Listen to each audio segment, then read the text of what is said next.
की आता फ्लाईटनी कोल्हापूरला येत आहे दुपारी 3 वाजता। यानंतर अमन आवटे कागद,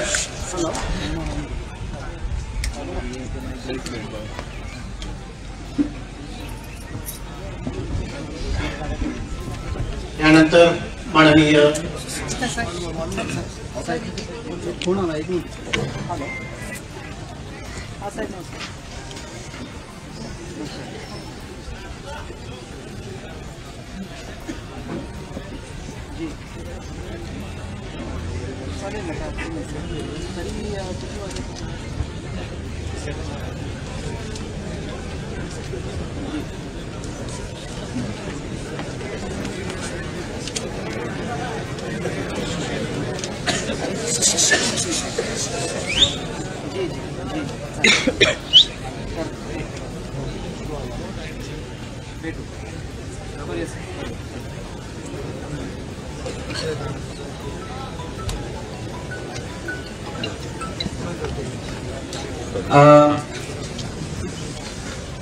मगाशी येताना 3-4 कार्यकर्त्यांनी मला मेसेज पाठवला होता जयंत रावण आणि की तुम्ही उल्लेख केला की तुम्ही म्हणजे वेळ घालू नका जयंत पाटील साहेबांना फोनवर बोला, असं की त्यांना मेसेज केला होता।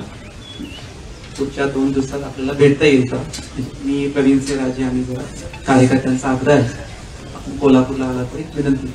त्यांचा आताच फोन आला, उद्या ते बंद असल्यामुळं आणि परवा त्यांचा दौरा असल्यामुळं त्यांनी आता की ते आता फ्लाईटनी कोल्हापूरला येत आहे दुपारी 3 वाजता।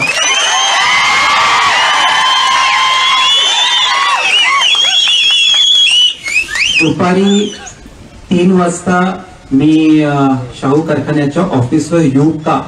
मला विचारतायत की त्यांना अजून हो म्हटलं नाही।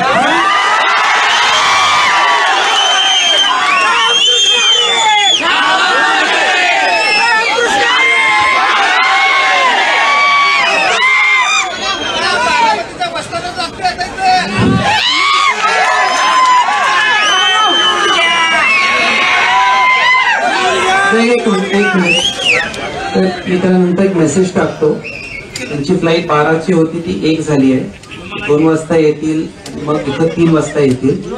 मला एक मिनिट, मला असं वाटतंय की हा कार्यक्रम आपण 1 वाजेपर्यंत करूया।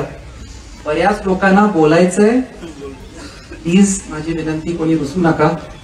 आताच विठ्ठल उत्तुरकर म्हटला, हा रुसवा फुगत माझा वेळ जातो त्यात।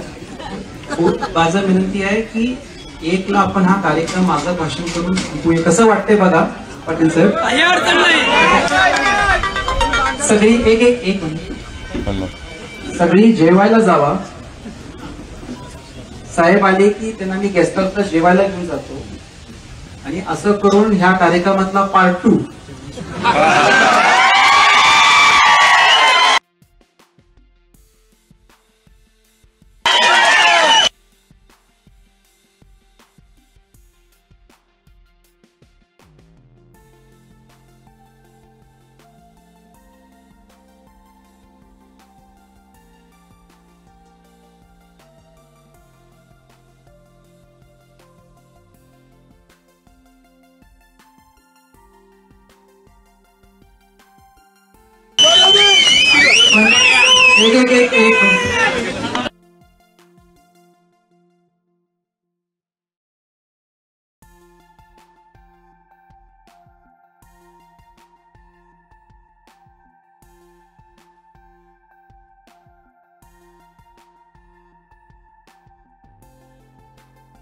जून परत यायचं,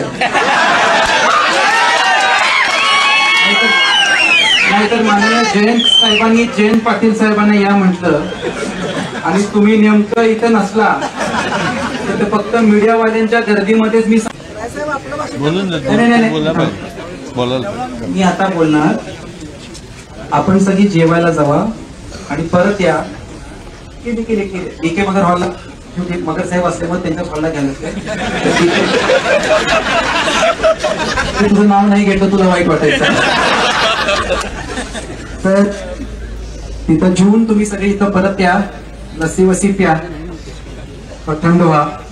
आणि मग तोपर्यंत जयंत पाटील साहेब जेवून आम्ही प्रवीण सिंह राजे आम्ही सगळे रणजित दादा त्यांना 3:30-4:45 इथं येऊ आणि मग या गोष्टीचा दुसरा अध्याय पार्ट 2 आपण